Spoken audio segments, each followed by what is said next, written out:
Apa kabarnya nih hari ini? Alhamdulillah, pada sehat semua ya. Gimana? Hari ini semangat nggak? Semangat. Widih, Ibu seneng nih kalau dengar kalian semangat. Ibu merasa bahagia sekali hari ini berada di kelas kalian dan bersama kalian dong tentu saja. Dan pada kegiatan hari ini tentunya kita akan bersama-sama melakukan kegiatan yang bermanfaat dan juga pastinya menyenangkan. Nah, sebelum itu, Ibu mau tanya nih sama kalian. Kalian pasti pernah mendengar dong pepatah yang mengatakan, tak kenal maka tak sayang. Nah, maka dari itu, izinkan Ibu untuk memperkenalkan diri Ibu terlebih dahulu ya. Perkenalkan, nama Ibu Aida Yasmita Erni Pratiwi. Biasanya Ibu dipanggil Ibu Mita. Nah, rumah Ibu ada di Condet. Iya, deket banget kan sama sekolah. Baik, dalam kesempatan kegiatan hari ini, kita akan melakukan salah satu layanan bimbingan dan konseling, yaitu layanan informasi. Nah, layanan informasi di sini maksud dan tujuannya adalah dikuasainya informasi tertentu oleh peserta kegiatan layanan informasi, yaitu adik-adik semuanya, di mana nantinya informasi tersebut digunakan oleh adik-adik untuk keperluan hidup sehari-hari dan perkembangan diri. Untuk itu, Ibu berharap adik-adik memahami informasi yang Ibu sampaikan. Sebelumnya udah ada yang tahu belum apa itu layanan informasi? Nah, dalam kehidupan sehari-hari dan pengembangan diri, individu memerlukan informasi, baik untuk perencanaan masa depan maupun untuk perencanaan sehari-hari. Nah, diperlukannya informasi ini sangat penting, mengingat kegunaan informasi sebagai acuan untuk bersikap dalam kehidupan sehari-hari. Nah, untuk kegiatan hari ini, Ibu akan menggunakan metode Think, Pair, and Share, yang dimana nantinya Ibu akan membuat 2 kelompok dan nanti kalian dapat mendiskusikan materi yang telah Ibu sampaikan. Hasil dari diskusi dapat kalian tulis di lembar kerja siswa atau LKS yang nantinya akan Ibu berikan. Dan hasil dari diskusi kalian dapat kalian presentasikan di depan. Nah, materi apa sih yang akan Ibu sampaikan? Penasaran ya? Jadi sebelum memasuki materi yang akan Ibu sampaikan, di sini Ibu mempunyai cerita sederhana, yang dimana pastinya kita pernah nih mengalami masa-masa ini. Jadi begini, di sini ada siswa A yang mengikuti ekskul seni dan ekskul paskibra, dan ada siswa B yang mengikuti ekskul yang sama, yaitu ekskul seni dan ekskul paskibra. Yang dimana murid A ini setiap sekolah tidak pernah mengerjakan tugasnya, tidak pernah mengerjakan PR-nya, dan selalu tertidur di setiap pelajaran. Sedangkan siswa B sebaliknya, tugas yang selalu dikerjakan, pekerjaan rumah yang selesai tepat waktu dan selalu dikumpulkan, dan selalu mendengarkan secara aktif setiap pelajaran yang ada di kelas. Ternyata diketahui bahwa siswa A ini dia melakukan kegiatan yang tidak bermanfaat, yang dimana setelah pulang ekskul bukan langsung pulang ke rumah, malah mampir dulu nih nongkrong-nongkrong sama temennya. Sedangkan siswa B itu sebaliknya dari siswa A, yang dimana setelah selesai ekskul dia ini langsung mengerjakan tugas-tugasnya. Lalu setelah itu dia akan istirahat setelah tugas-tugasnya telah selesai dikerjakan. Dan ternyata siswa B ini dalam mengerjakan tugas, dia ini sudah mempunyai jadwal yang dimana di jadwal tersebut diprioritaskan mana yang paling penting sampai hal-hal yang sekiranya dapat dia kerjakan secara cepat. Nah, Dari cerita tersebut, apakah sudah ada yang tahu ibu akan membawa materi apa? Betul sekali. Jadi di sini ibu akan membahas mengenai manajemen waktu. Tentunya jika kita dapat memanajemen dengan baik, kita dapat memiliki banyak manfaat loh.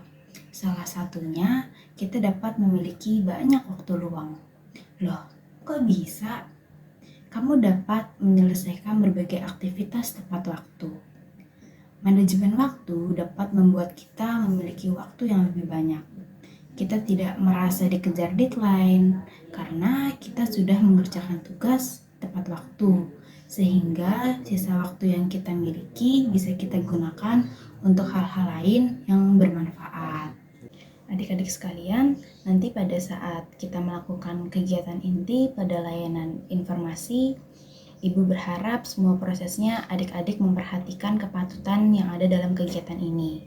Misalnya, adik-adik harus menjaga konsentrasi penuh, fokus pada apa yang Ibu sampaikan, lalu duduknya sesuai dengan norma duduk yang rapih.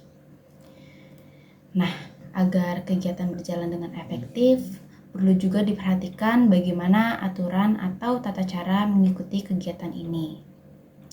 Nanti di awal, Ibu akan memberikan penjelasan terlebih dahulu mengenai manajemen waktu yang sedikit sudah Ibu singgung di awal.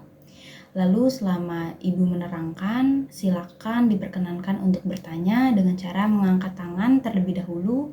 Bagaimana? Sudah paham? Baiklah. Sebelum kita memulai pelajaran hari ini, marilah kita bersama-sama berdoa sebelum memulai pembelajaran hari ini. Doa dipimpin oleh ketua kelas. Baik, terima kasih ketua kelas sudah memimpin doa pada hari ini. Baiklah, Ibu akan mengabsen terlebih dahulu ya. Teman-teman, apakah ada yang tidak hadir hari ini? Oke, baik, hadir semua ya. Seperti yang Ibu jelaskan bahwa hari ini kita akan mempelajari manajemen waktu. Pengertian manajemen waktu. Manajemen waktu dapat diartikan sebagai suatu metode atau cara untuk memanfaatkan dan mengatur setiap bagian waktu dalam mengerjakan aktivitas yang sudah direncanakan dan harus diselesaikan dalam jangka waktu yang sudah ditetapkan. Atau singkatnya, mengatur waktu agar tugas mudah diselesaikan dengan tepat waktu. Nah, di dalam konsep manajemen waktu, secara tidak langsung kita akan belajar bagaimana cara untuk mengupgrade produktivitas dan efisiensi pada kualitas diri.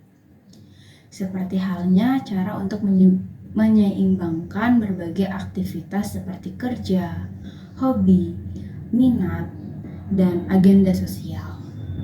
Nah, dalam penggunaan waktu yang tepat dalam kehidupan sehari-hari juga akan memberikan dampak positif. Pasalnya, manajemen waktu selalu disupport dengan berbagai skill maupun teknik agar kita bisa menyelesaikan sesuatu sesuai dengan deadline yang sudah ditentukan. Nah, selanjutnya ada tujuan dan manfaat dari manajemen waktu. Tujuan utama dari manajemen waktu adalah untuk menyelesaikan pekerjaan atau tugas secara efektif dan efisien. Efektivitas dalam sebuah pekerjaan dapat dilihat dari tercapainya tujuan atau terselesaikannya target yang sudah ditetapkan sebelumnya. Nah, adapun manfaat dari manajemen waktu. Yang pertama, melatih disiplin. Yang kedua, bertanggung jawab. Yang ketiga, pekerjaan atau tugas terselesaikan tepat waktu. Yang keempat, meningkatkan kepuasan diri.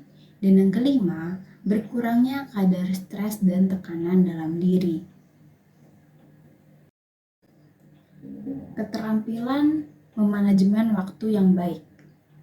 Keterampilan manajemen waktu merupakan keterampilan yang bermanfaat karena keterampilan ini akan mampu untuk mendukung tercapainya target dan tujuan.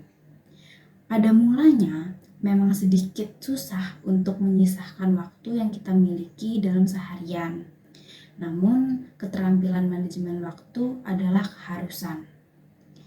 Berikut beberapa catatan mengenai keterampilan dalam memanage waktu yang baik. Yang pertama, pengorganisasian, yang dimana merubah diri menjadi seseorang yang terorganisir, dapat menjadikan diri selalu konsisten dengan jadwal harian yang sudah dibuat. Yang kedua, prioritas. Salah satu keterampilan yang tertanam dalam diri yakni dengan menentukan skala prioritas aktivitas. Ada beberapa kategori yang bisa dijadikan rujukan seperti kategori mendadak dan penting, penting dan tidak mendesak, bisa ditunda dan kategori dapat dikerjakan kapan saja. Dengan kategori ini jadwal harian akan lebih tertata. Nah, yang ketiga ada penentuan tujuan, yang dimana dengan adanya penentuan tujuan ini, hal tersebut akan memungkinkan kita untuk mampu memahami bagaimana tujuan akhir dan kategori skala prioritas untuk mencapainya. Nah, yang keempat ada perencanaan. Nah, maksud dari perencanaan yang matang adalah kita akan mampu untuk menghandle jadwal harian maupun organisasi sekaligus tugas penting. Idealnya, semua tugas dan aktivitas yang kita punya tidak berjalan mengalir saja, namun sudah melalui perencanaan yang tertata rapi. Dan yang terakhir, mengendalikan stres. Ketika berusaha untuk mempraktikkan manajemen waktu yang baik, kita perlu untuk tetap memperhatikan kesehatan mental yang kita punya. Salah satu cara yang paling efektif dalam pengendalian stres yakni dengan berolahraga. Mengatur kegiatan sehari-hari. Untuk dapat melakukan kegiatan sehari-hari secara tepat, maka perlu adanya jadwal kegiatan yang disusun sehingga apa yang dilakukan tidak tanpa tujuan. Yang pertama, kegiatan rumah. Kegiatan rumah mencakup mengenal kegiatan-kegiatan yang dilakukan untuk memenuhi kewajiban anak sebagai anggota keluarga, membantu kesibukan orang tua di rumah. Antara lain, membersihkan peralatan rumah tangga, sehingga dapat meringankan tugas orang tua sekaligus menunjukkan dharma bakti kepada orang tua. Namun, perlu diingat bahwa pekerjaan orang tua ini menyita waktu dan tenaga anak, sehingga menyebabkan kegiatan yang semestinya diselesaikan anak menjadi terganggu. Yang kedua, kegiatan sekolah mencakup dua hal. Yang pertama, kegiatan intrakurikuler atau kegiatan belajar mengajar. Yang kedua, kegiatan ekstrakurikuler, yaitu kegiatan sekolah yang mengembangkan bidang minat dan keterampilan. Dan yang terakhir, ada penyelesaian tugas atau pekerjaan rumah. Nah, yang ketiga ini ada kegiatan sosial, mencakup kegiatan yang berkaitan dengan pengembangan pribadi remaja sebagai makhluk sosial. Mengatur waktu belajar. Jadwal kegiatan tersebut berlangsung selama hari masuk, sedangkan pada saat libur kegiatan sekolah bisa diganti dengan rekreasi atau membantu orang tua. Apabila jadwal tersebut dilaksanakan dengan disiplin, maka kecil kemungkinan untuk anak melakukan kegiatan iseng yang membuat keresahan. Nah, kegiatan belajar merupakan kegiatan utama bagi seorang pelajar. Yang pertama, untuk memperoleh prestasi belajar yang tinggi harus didukung dengan kegiatan belajar yang rutin dengan frekuensi yang tepat. Menurut hukum Joss, mengemukakan bahwa belajar 4 hari masing-masing 1 jam lebih efektif dibanding 4 jam dalam 1 hari. Hal ini mengisyaratkan pada kita bahwa banyaknya waktu belajar yang kita perlukan untuk meraih hasil yang maksimal melainkan keadaan dalam belajar yang dibutuhkan dalam memperoleh hasil belajar yang maksimal. Oleh karena itu, perlu menyiasati bagaimana mengatur waktu belajar sebaik mungkin agar diperoleh hasil yang maksimal. Nah, yang kedua, pemilihan waktu belajar. Pemilihan waktu belajar yang tidak tepat akan menghasilkan kelelahan tanpa dapat menghasilkan prestasi yang diharapkan. Sebagai contoh, apabila kita memilih waktu belajar setelah menonton TV misalnya, akan cenderung cepat lelah dan ngantuk karena mata terforsir pada saat menonton TV. Karena itu, belajar memerlukan suasana yang mendukung. Dan terakhir ada tips memanajemen waktu yang baik. Yang pertama, tetapkan prioritas. Jika banyak harus dikerjakan, buatlah daftar yang harus dikerjakan, lalu urutkan setiap tugas dalam urutan 1, 2, 3, dan seterusnya sesuai dengan urgensi. Yang kedua, jangan bebani diri dengan jadwal yang berlebihan atau tugas yang berlebihan. Lakukanlah perubahan untuk mencapai prestasi secara bertahap. Jika terlalu banyak yang harus kita lakukan, kita dapat menjadi bingung dengan jadwal tersebut. Yang ketiga, membiasakan diri menjadi teratur. Menjadi teratur memang membutuhkan pembiasaan yang cukup lama. Yang keempat, luangkan waktu untuk refreshing. Waktu untuk penyegaran membantu kita untuk tetap sehat secara mental maupun fisik. Dan yang kelima, jangan menunda-nunda. Nah, ini banyak sekali orang yang menunda-nunda karena suatu alasan yang mungkin tugas yang mereka hadapi terlalu sulit dan membuat mereka stres.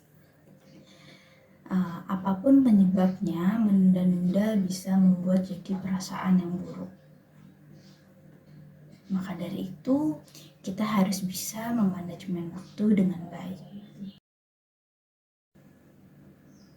Baik, karena materi yang kita bahas sudah habis, adakah yang ingin bertanya? Baik, karena tidak ada yang ingin bertanya, berarti sudah mengerti semuanya ya? Oke, seperti yang sudah Ibu jelaskan di awal bahwa nanti Ibu akan membuat kelompok yang terdiri dari 2 orang. Di sini Ibu membawa lembaran kertas yang berisi pertanyaan mengenai materi yang sudah Ibu jelaskan tadi. Di dalam lembaran ini kalian dapat mengisi hasil dari diskusi kelompok kalian. Nah, nantinya di lembaran awal kalian dapat mengisi nama anggota kelompok, kelas, nomor absen, mata pelajaran, semester, dan tahun pelajaran. Nah, nanti setelah kalian mengisi pertanyaan-pertanyaan ini, kalian dapat mempresentasikan dengan mengirim video. Assalamualaikum warahmatullahi wabarakatuh. Perkenalkan, saya Judi Asmara, perwakilan kelompok kedua, ingin memaparkan hasil diskusi, yaitu nomor 1, kegiatan yang saya lakuin. 1, OSIS, itu penting dan tidak mendesak. 2, pramuka sangat penting.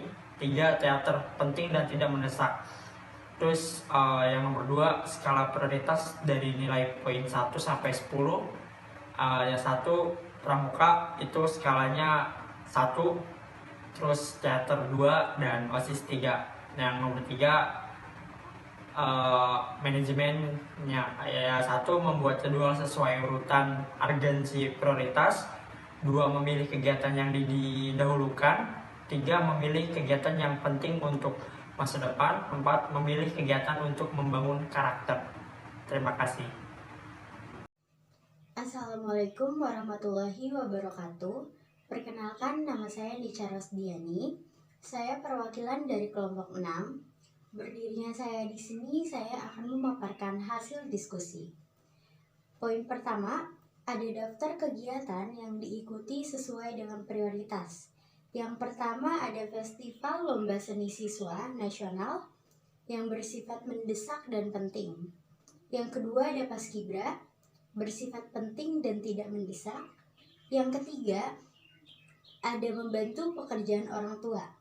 Bersifat bisa ditunda dan dapat dikerjakan kapan saja. Yang keempat ada Karang Taruna, bersifat bisa ditunda dan dapat dikerjakan kapan saja. Poin kedua ada skala prioritas dari kegiatan tersebut. Yang pertama, Festival Lomba Seni Siswa Nasional. Skala prioritasnya adalah 1. Yang kedua, Paskibra. Skala prioritasnya adalah 3. Yang ketiga, membantu orang tua.